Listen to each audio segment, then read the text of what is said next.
Hello again, my subscribers. Today we are doing a reaction.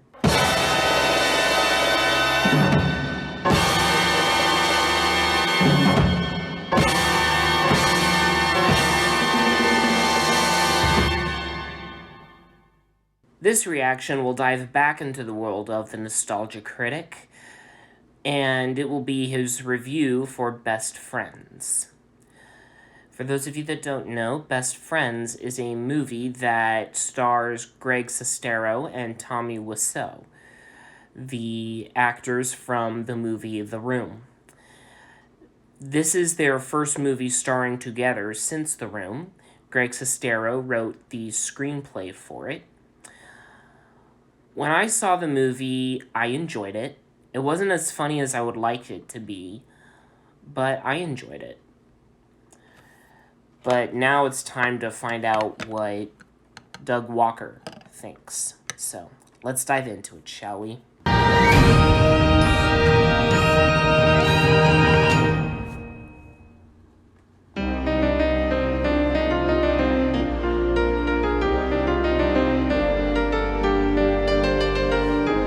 Nice intro.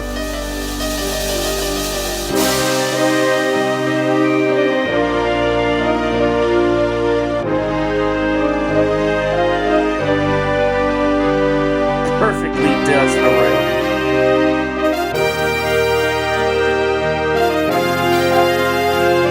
This drone shot. Hello, I'm the Nostalgia Critic. I remember it so you don't have to. I don't know why we didn't have our usual intro, or why there's a lesser quality camera next to a high quality camera. Oh my god. He's here!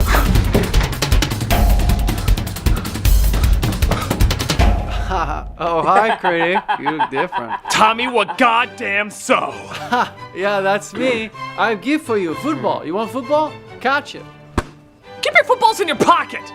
Why'd I say that? That's terrible! Yeah, relax, critic. It's okay. You look good. Anyway, how is your sex life?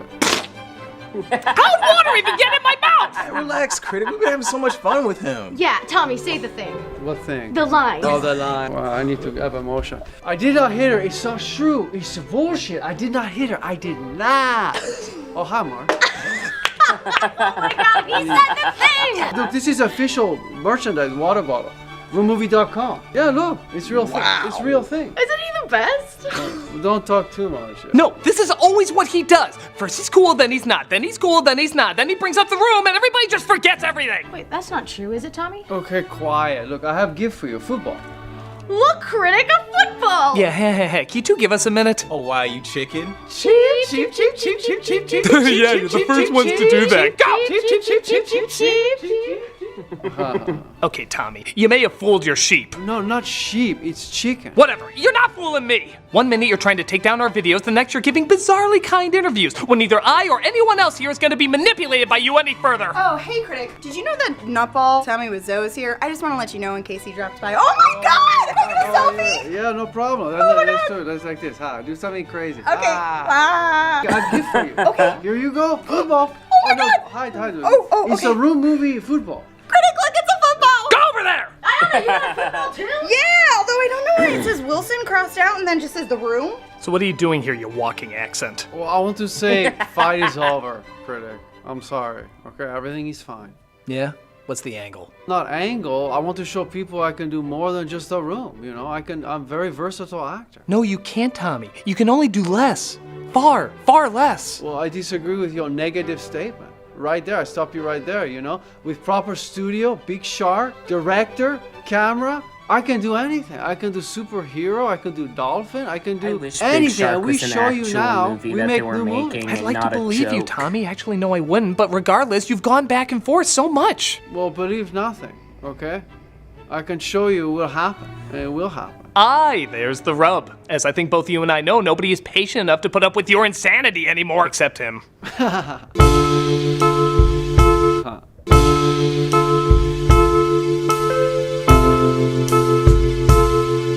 Best Friends is the first big outing between cult stars Greg Sestero and Tommy Wiseau, since their now classic disaster piece, The Room. Sestero wrote and produced this two-part true story, and when I say true, I mean you know how The Conjuring was technically true? This is the Annabelle creation of that. Sestero admitted that one of the reasons he wanted to make this movie was to show that his buddy Wiseau can actually turn in a legit performance.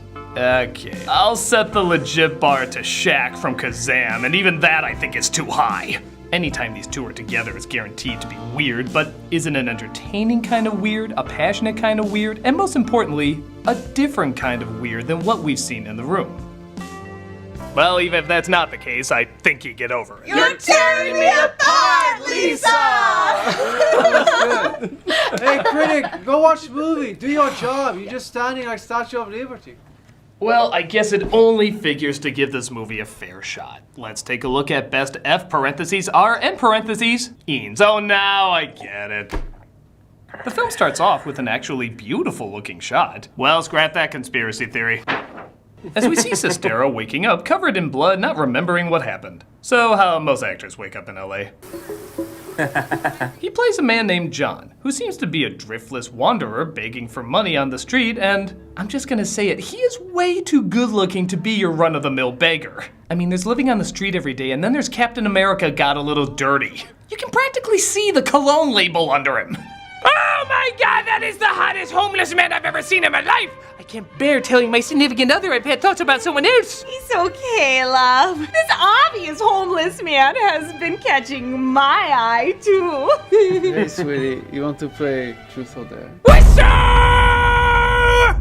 He comes across Wiseau driving a hearse and wearing platform shoes, because we'd be concerned if he didn't enter the movie like that. As he asks for help carrying a coffin into Pee Wee Herman's funeral parlor. Not too close, okay? It may bite you. Oh, well, I'm so sorry about your family. I cannot help you with ninja karate, but guess what? You know what? I can give you a job. Come on, help me with this. Actually, are you sure they didn't accidentally cast this backwards? I can much easier see him waking up on the street covered in blood. You will now meet my friend, Mr. Lester Green. He took bullet for his wife. He saved his wife. In answer to your biggest question about how do you make such an unbelievably strange man a convincing character, you just write him as an unbelievably strange character. The next one is very brutal. We have to do something special for him for funeral, okay? He can be Marlon Brando or Tupac Shakur. Now, the comedy of The Room came from Tommy trying to convince us he's a normal guy and spectacularly failing. Here, the comedy comes from how weird Tommy is, which is a very easy thing to convey. He plays an undertaker named Harvey, who has a passion for fixing dead people's faces. While he doesn't say it well, he does say it convincingly. At least, in the strange environment the film's established. I have to change this. I have to give him beautiful face. Gary Grant or James Dean, that's what he needs. Don't be scared, Ninja Man. I need your help. Pass me the middle one. Even if I never knew who Tommy Wiseau was, I'd say this was good casting because his delivery is just so strange. But the character is so strange. His foreign accent, you know, the American one, just adds another layer of mystery to what this guy is about. Even though he's clearly not good at communicating, you still buy that he's passionate about communicating. Sestero plays the opposite. He barely talks throughout most of the film. Anyone with sense would tell you giving the majority of dialogue to this guy would not be the wisest move. But Sestero's quiet stares mixed with his own mysterious background constantly has you asking, who are you supposed to be afraid of? They're both odd in their own unique way, not knowing which one you're supposed to be rooting for, which one to be terrified of, perhaps maybe one of each, or neither. And yes, when they're supposed to be funny, they are pretty funny. I give you face of Jesus, King of Man. In the name of the Father, Son, and whatever. I know tomorrow you'll be talking. I know that already. Harvey decides to give John some money and doesn't even ask him about his blood-stained shirt. Heck, he just gives him a new one. They're bloody t-shirts. Take this one. I always have backup in case of blood. It's surprisingly on me often. Ooh, it's a Christmas movie. Actually, don't give them ideas. John sees an ad about gold and thinks back to the gold tooth that Harvey pulled out. After this interesting encounter. Gold? I heard it's going up. I sold mine! Well, now we know what happened to Emilio Estevez. So after those words of wisdom, John gets a shave and a haircut and tries using his voice again, which he hasn't utilized, presumably since all the dialogue he had in Patch Adams. Can I help you? Can you help? Can you give me a job? And I'm just hopeless at this time. Again, I feel like this is normal for how most actors practice getting work in LA, even down to being under a bridge. Oh, yeah, because if anyone would be afraid in this scenario, it'd be this guy afraid of this guy. Where's your beer? What happened to your beer? Well, in The Disaster Artist, it was a Bryan Cranston thing, but I never read that in the book. John asks for a job, but Harvey seems less than enthusiastic. Yeah, that was a No, I weird can help change. you. I don't think so. I can bring the trash out. You know what? I give you advice. Go back to school. Yes, if you go back to school, you can speak better Spanglish. Harvey decides to give him a chance, as even the way he opens the door is kind of a mystery. Even Sestero has a look like... That was not in the script? How did he do that? While cleaning, John finds a bunch of gold fillings Harvey collected over the years and steals them. And just as Harvey made him a... gift? I made it. Can I have it? Sure. It's you. I can't believe it's just an incredible artist. It's the most touching and terrifying thing I've ever been given, thank you! Harvey talks about how one of his clients died, and since he was Chinese, they should have Chinese food in his honor. Good to know, if Tommy died, I would have something from... the planet Numblar in his honor. He was very kind, Chinese man. Chinese usually are very selfish, you know? Well, that was said! Cheers to Mr. Lee. Cheers, hey. Cheers. Yeah. So what do you want to be? What do you want to be, John? Well, I'll give credit. I thought it'd be quicker than the 25-minute mark before I finally said, what the hell was that? Yeah. John gives the stolen fillings to a dentist and makes a ton of money. So he returns to Harvey to pick up a basketball to... Gunk in the throat. throw it back and forth. Tonight? Yeah. Here we go. Yeah, how are we gonna get there? You might be wondering, what's wrong with that? Movies do callbacks all the time, so what's wrong with this one? The problem is the movie is actually doing okay in its different tone that having a callback while they're supposed to be building character is taking us out of the scene rather than sucking us in. Just try to watch this scene and see if you can focus on what they're actually saying. Do you have a girl or something? The room! The room! They were in the room! The room! The room! They were in the room! And just a heads up, I didn't edit that in. Look at the scene with just the audio. Do you have a girl or something? Just doing my own thing. Loneliness is hard sometimes, but it's easier than losing someone. See, you can follow it fine. Now with the visual. The room! The room! They were in the room! Oh, hi, critic. Did I mention I'm in the room? Yes, Tommy, we all know you starred in the room. Christ! No, I mentioned I'm in this room right now. Why would you just randomly say that? Because your memory is suspect. I'm sorry to tell you. You need reminder, my friend. So tell me, what do you think about my performance? Well, it's actually pretty... I'll get back to you on it. Okay, you take your time. I go to hallway. I leave in hallway right now. Oh, hi, hallway. Okay, I'm in hallway. Good luck. I'm so uncomfortable he knows where I work. Harvey decides to go to Vegas that night and take John with him. I have to admit, I didn't think you could get a stranger duo in a convertible near Vegas than these two, but with these guys, anything is possible. And regrettable. They have some fun in the city and find a quiet spot to look at the stars and chill. I love the book of Mice and Men. Have you read that book? They had a happy ending, right? I always saw myself in Lenny and George, these two people just wanting to live off the fat of the land and have a place to call home. Yeah, the parallels are so thick. Tell me about the chickens, George. Cheep, cheep, cheep, cheep, cheep, cheep, cheep. That reminds me of my mom. Hey, don't worry. Listen, don't worry about it. She's out there. Look, in the sky. Hello, hello. You want to say hey? Hello, hi, hi, hi. What I like is even what was so interrupts an emotional line that clearly wasn't planned, it still kind of fits because the character is so odd. And it keeps the scenes lively. Before she died, She died? When? years ago. What do you say like it recent? That was years ago, but Sorry about that. she'd take me to the observatory. The observatory? When? This next scene, I honestly don't have words for. Just watch. You look at the x-ray, look at. He swallowed candle, and the second candle put in his ass. What about that? What? Yeah, Oh, right. man. This entire family is so weird. The clown family? Clown family. Mm, All of them clowns? Yeah, they're weird like hell. I don't think there's anything I can say that can make this funnier or sensical, so we'll just let it exist in the universe. John explains to Harvey that he stole the fillings, but he wants to bring him in on it to sell the rest of them. And you know how I said Tommy's weirdness usually works in his favor with this role? There's a reason I use the word usually. John, you steal from me. You steal from my friend. You sell body part on the black market. Why are you doing this? Why? Yeah, sometimes it sounds like he just woke up and if he finishes a scene, he can go back to napping. Surprisingly, there is a difference between that and the rest of his acting. How much? I don't know until he comes here and looks at it. Today's not my day. You better pray something really weird is said to distract us. When you end up in jail, I will not rescue you, okay? The only thing what I can do, I can send you a few oranges. That should do it. He agrees to meet up with someone who will give cash for the fillings, and things get pretty funny again because we see Harvey interact with someone other than John. This just makes the interactions all the more humorous when you see the reaction to Wiseau obviously improvising and getting some of the lines wrong. You never told me, are you lying to me, man? Someplace. Why do you do that? Huh? Very sorry to interrupt. Oh, no problem. Again, he's clearly flubbing stuff, but it kind of works for both the character and us. Knowing the actors are trying their best to work with it. Kind of how the characters would probably try their best to work with it. Yeah, you're a spy. You work for them, right? No, you try to come here to test me, I bet you. What the fuck are you on? I am on anything. Nothing. What do you mean on?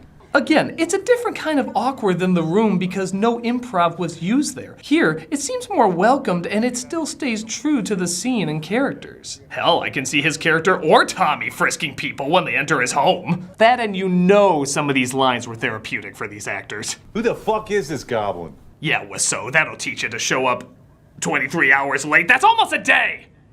He seems legit uncomfortable, which I think ties into how more relaxed he is with John, making their friendship all the more interesting. He doesn't really see too many other people. They discover, though, he has a lot of fillings, so they give him a ton of money as down payment for it all. Harvey hides the money in an ATM machine he keeps in his garage. Again, die hard wondering if the real Wiseau has that. As John and his new girlfriend named Tracy sit down and watch Ed Wood movies. You know, I never thought I would enjoy watching these black and white movies so much. But it's as if the last 10 minutes are all about trusting no one. If that's what you got out of Glenn or Glenda, I have far more questions for you than you probably have answers. He finally tells her about selling the fillings, but she doesn't like being lied to, so he takes her to meet up with Harvey. That'll put her mind at ease. You know what? Someday he will support you. Yeah, I don't need him to support me, okay? I'm very independent, thank you. Oh. This scene might be shot from a distance, but the awkward is in pure close-up. What's your story? What is your story, actually? Where are you from? Planet Earth. Okay, that suspension of disbelief I just can't buy. Harvey thinks she's a gold digger, so he refuses to give John any of the money they made. And on top of that, he's apparently putting down a lot of money on something with the actors from the league. But lies to John about it, saying the guy is just applying to be a janitor. Not trusting him anymore, John hatches up a plan with Tracy to make him think he's going to a Rolling Stones concert while she steals the ATM. We got you tickets to the Rolling Stones. Oh, that's my favorite. That's your favorite band? I figure it'd be Alvin and the Chipmunks or something. But Harvey figures out the tickets are fake and he asks John to pull over. I gotta tell you something, Dad. Why bother? Again, this is one of the scenes where Tommy's acting doesn't work, and to his credit, there's amazingly few of them in this movie, and arguably this is the last one. But it is also the funniest one. I give you everything. Job, friendship, advice. You didn't give me nothing. Ah! That reaction was so silly it actually sonic boomed the movie. Like the film became conscious and had to laugh at how goofy it was. You didn't give me nothing. Ah! Oh, sorry. I'll go back to being a movie. But Harvey falls off a cliff and John is stuck not knowing what to do. Thus ending part 1. Hey, Tommy? Oh, hi, Critic. Damn it, get the real Tommy in here! Oh, okay. Anyways, how is your sex life? Come on! I'm sorry, it's just so much fun. No, seriously, Critic, how is your sex life? How do you keep doing that! Never mind, Tommy, I have to ask, how do these movies keep going if you, one of the biggest draws, is suddenly gone? You must be part 2 now, huh? You didn't expect. Get ready for crazy time. It's about to get very weird. Yeah. After Tommy leaves the films is where it gets weird?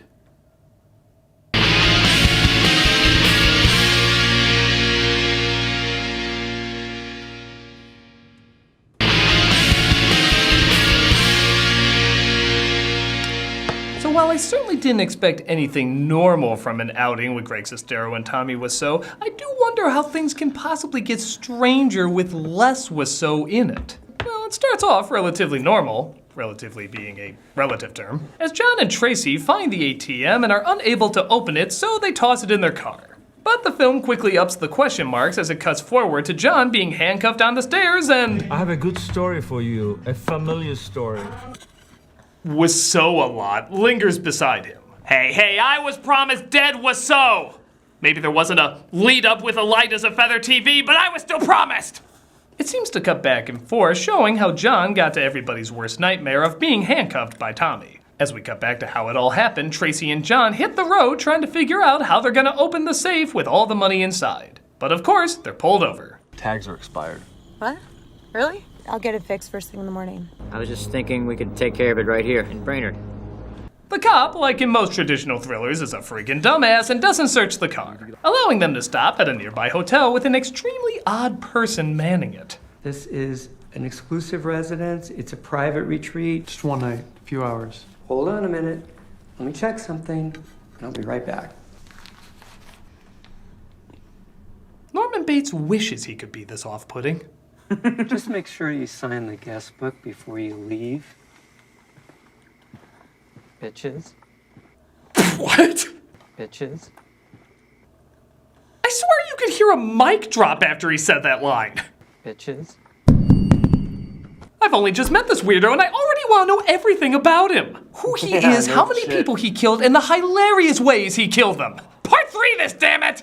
I made a phone call. Someone's on their way to get us. But we continue with the story that we're given as Tracy makes a call to her Uncle Rick, who says he's gonna come and help them out. Uncle Rick is kind of where things get amazing. I get a little workout in, a midnight pump. Get that look out of your eye, John. Not for you. The actor playing him is named Rick Edwards, and the best way I can describe him is Bizarro Tommy Wiseau. The character was created specifically to mirror several elements of Rick's life. So it's shot at his actual home in the mountains, which is decorated in all the achievements of when he was an athletic rower. In the movie, they also make him a football star. He does midnight pull-ups just because. He starred in a soap opera as well as an Italian fantasy called Hearts and Armor, while also modeling. Acting, sports, and modeling. This is the Dos Equis guy if he was a cowboy. I once wrestled a gator down in the Manchaw Swamp. I kicked his ass or his tail or whatever you want to call it. The reason I call him Bizarro Tommy Wiseau, though, is while Tommy will try new things, usually won't work, and act overly weird, Rick will try new things, have them go tremendously well, and act just the right amount of weird, but still clearly weird. I hung in there, manned up, I took her down. We had a great time. That was fun. I gotta tell you, every once in a while you gotta just go for that kind of stuff. You know what I'm saying, John? And yes, he takes up a lot of the movie. Hey, there's food in the fridge. I'm not gonna fucking babysit you. Go on, guys, make yourselves at home. I'm gonna sit back, get drunk. Well, drunker. It's almost as if he hijacks the film. You're not supposed to like him because he's the villain of the movie, but he just dominates every scene he's in. We just listen to him make bad jokes, weird small talk, and laugh at the most random moments. And I got a cougar stalking me. She lives next door.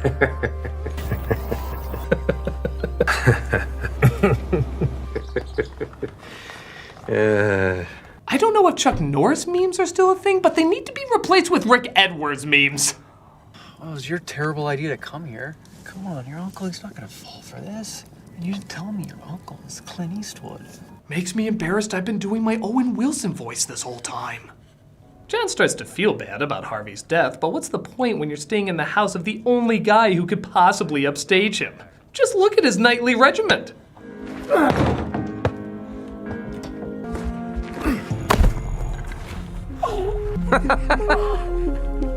Who is this guy? I feel like he's gonna turn to a where linebacker.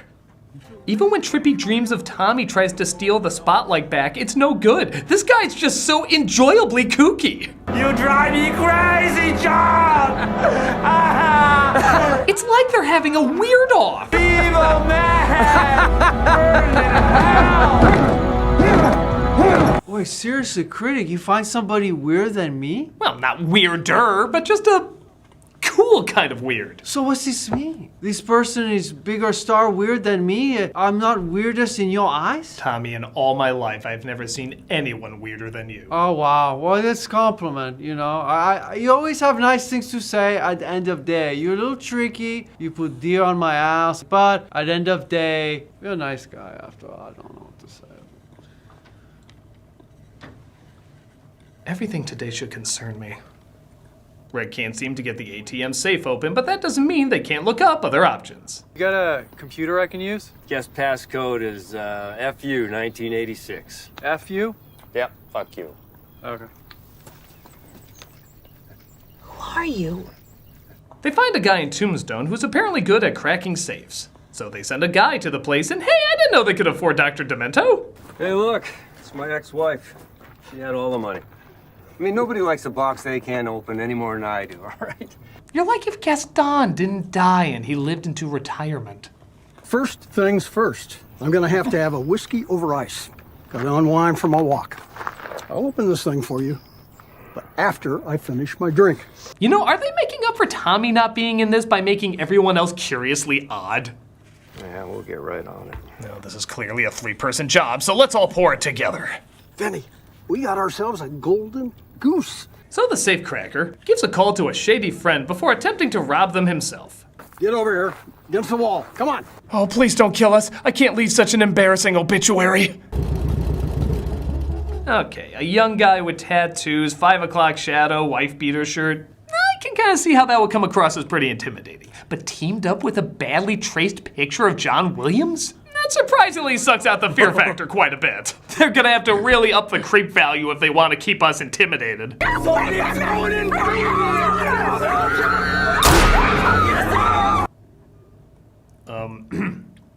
Jesus.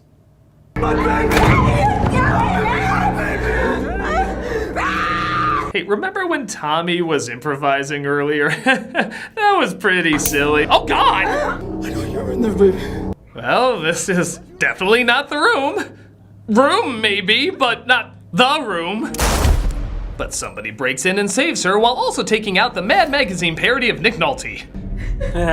Who the hell shot Santa Claus and his elf here? Hey, I'll make the jokes around here. Oh, who am I kidding? You can make up any jokes you want, you freaking weirdo! So, we're in the last third of part 2, and little action has happened. We're in a totally different place. One of the main characters, arguably the selling point, only makes an appearance once in a while. And I weirdly love it because of that. It is slow, but it's just so puzzling in its attitude that it's really fun not knowing if something is going to be intensely aggressive, intensely silly, or both. As long as this guy is rambling about something uncomfortable, I see it as a win. Keep your heads down, guys. Tracy, not that far down. Who are you? You're like that perverted uncle everybody laughs with, but they still keep their distance from. Rick has that early morning drink of champions while John discovers Harvey's car is in Rick's garage. John demands some answers, and unfortunately, he gets them. I've never had this much trouble with anybody else. Oh no. Finish packing, baby.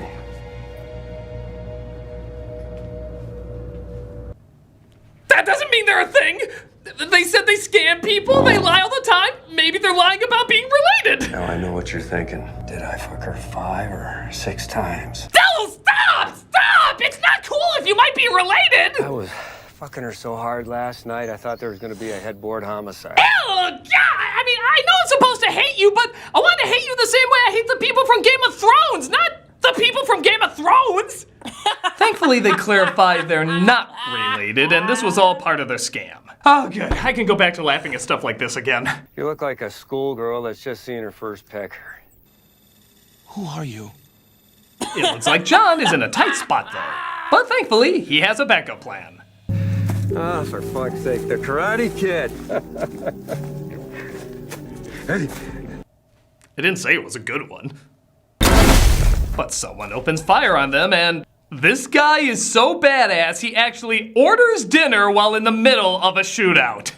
I'll do the steak fajitas. Thanks. Fuck. So yeah, just remember, if you're an impotent man, just take 2 helpings of watching this guy and you'll be instantly cured.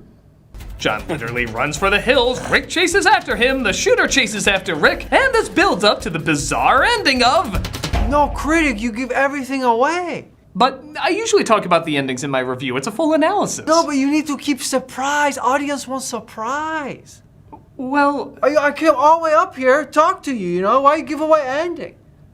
You know what? Fine. I think these movies are good enough that they deserve to have some of their surprises unspoiled. All I'm gonna say is, and I know I'm going out on a limb, it gets a little odd. So you mean you like movie?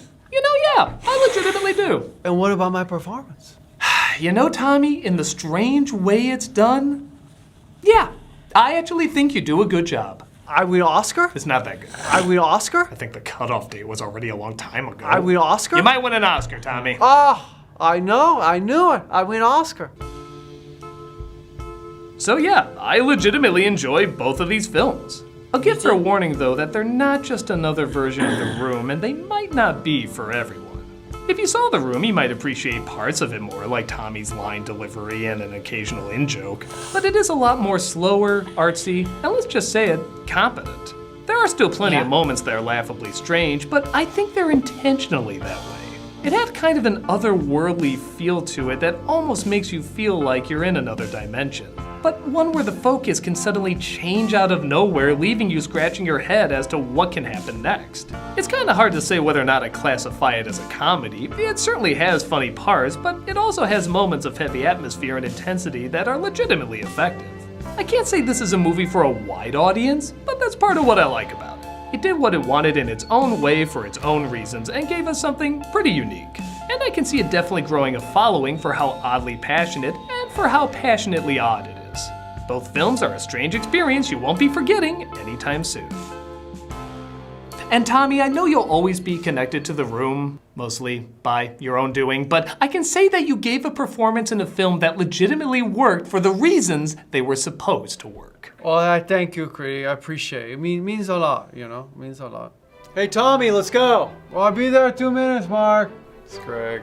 Oh my God, it's Mark! Can you say that line? No, say that other line. Oh my God, it's James Franco's brother! Look, guys, you're great and all, but we really gotta go. If you want someone to talk to, call this guy, all right? We'll see you next time. Tommy, let's go. What a story, Mark. It's still Greg. What did he give you? A Skype number of somebody. Hey there, Critic. Oh my God, it's Rick! It's Rick! How's my hair? Who is he? He's like the best part from the movie Best Friends! Glad to see you're such a fan. I don't care about him. Yeah, we only like the Room guys. Oh, no, this is like the most amazing person ever. You just don't know it yet. Well, I bet he doesn't do anything with footballs. He is literally a football star in the movie. Doesn't count. I miss that foreign homeless man. Come on, maybe we could shout some more quotes to them as they leave. No, it's Rick, man! It's Rick!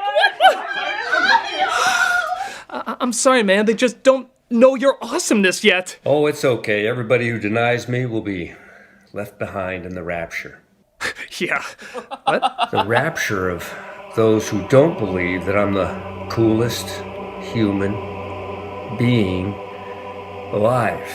Thankfully, you realized it in time. It should take place any minute. Was it always planned that way? No, I just decided it right now.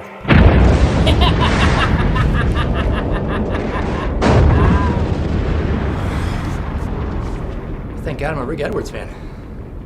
Holy shit! A unicorn made of chainsaws is gonna drop by and send you to paradise. I'm gonna go juggle some sharks for a while. Listen, thanks for being such a fan. It means a lot. Thank you! I'm the Nostalgia Critic. Be sure to watch Best Friends with Rick Edwards. It could save your life.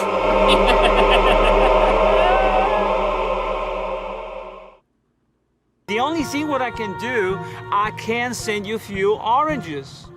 Once again, Doug Walker posts a hilarious review. I agree with pretty much everything he said. I mean, Best Friends Volume 1 did drag in a few areas.